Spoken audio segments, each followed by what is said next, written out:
2024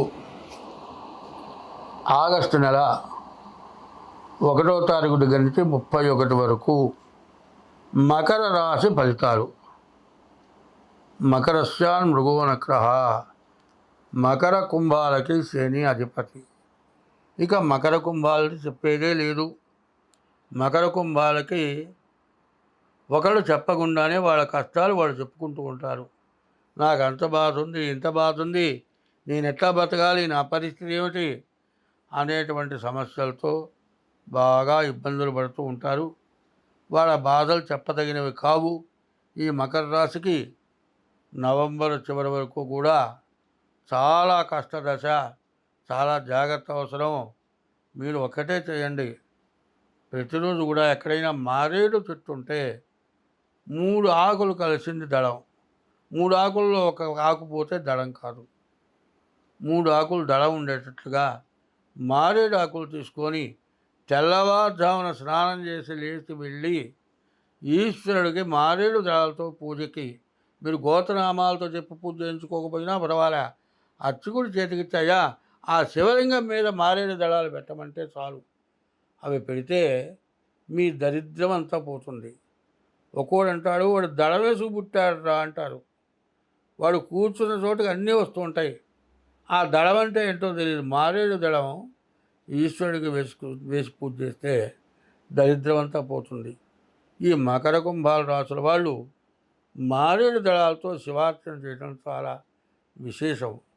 కాదండి, మాది ఒక పల్లెటూరు, మా ఊళ్ళో శివాలయం లేదు, మేము ప్రతిరోజు 10 కిలోమీటర్లు పోతే కానీ శివాలయం రాదు అనేవాళ్ళు ఉండేటట్లయితే మరి మట్టితోటి చిన్న శివలింగం చేసుకొని ఎడం చేతులు అరిచేతిలో పెట్టుకొని హరహరా అని కాసిన నీళ్లు పోసి, ఇంకా దొరికితే కాసిన ఆవు పాలు పోసి, ఒక కొబ్బరికాయ కొట్టి నైవేద్యం పెట్టిన సోమవారం ఇట్లా చేస్తే శివార్చన చేసిన ఫలితం వస్తుంది. ఆ మట్టిని తీసుకెళ్ళి నదిలోనో కుంటలోనో బావిలోనో వేయండి. మట్టి ఎవరు? అమ్మవారు, ఈశ్వరుడు. అమ్మవారిని ఈశ్వరుని పూజించిన ఫలితం వస్తుంది. అయితే గుడి ఉండి ఇంట్లో చేయొద్దు. గుడి లేనివాళ్ళు, అవకాశం లేనివాళ్ళు, ఆ మట్టి కూడా సరైన మట్టి దొరకదంటే రోజు పత్రానికి పసుపు రాజు బొట్లు పెట్టి రోజు 11 ప్రదక్షిణాలు చేయండి. శివుడికి ప్రదక్షిణ చేసినట్లే ఇట్లా చేస్తే ఈ మకర కుంభాల రాశి వాళ్ళకి ఇబ్బందులన్నీ కూడా తొలగిపోతాయి. ఇంకా మీకు శక్తి ఉంటే మీ డేట్ ఆఫ్ బర్త్ ద్వారా మీ జాతకం చెప్పించుకోండి. జాతకానికి తగినటువంటి పూజలు మేము చేయించగలుగుతాం.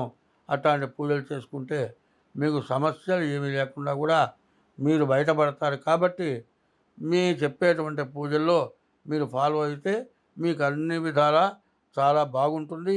మీకు అన్ని రకాల సమస్యలు లేకుండా పోతాయి.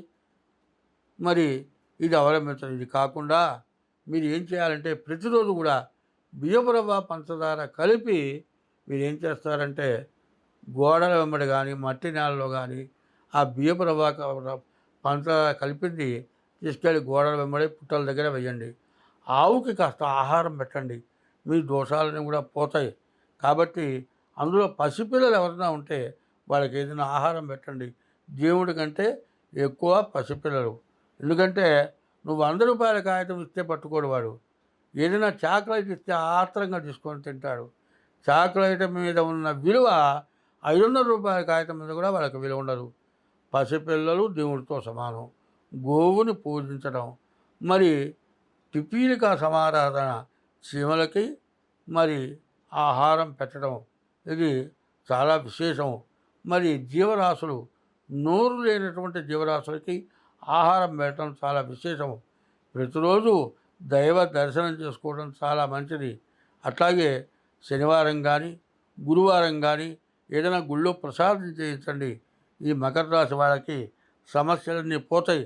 మీ దగ్గర శక్తి ఉంటే మీ డేట్ ఆఫ్ బర్త్ ద్వారా మీ జాతకం చూపించుకొని దానికి తగిన పరిహారం చేయించుకోండి. మీకు అన్ని విధాలా బాగుంటుంది. ప్రత్యేకించి చెప్పేది ఒకటి ఉంది. ఇది మరి మీన రాశిలో చెప్తాను. కాబట్టి ఈ రాశి వాళ్ళు నీ చివరికి చెప్పబోయేది అందరూ పాటించాలి. మేషం దగ్గర నుంచి మీనరాశి వారి వరకు కూడా అందరూ పాటిస్తే ఎటువంటి సమస్యలు ఉన్నా కూడా తొలగిపోతాయి. కాబట్టి వీటిని పాటించడం చాలా అవసరం. స్వస్తి.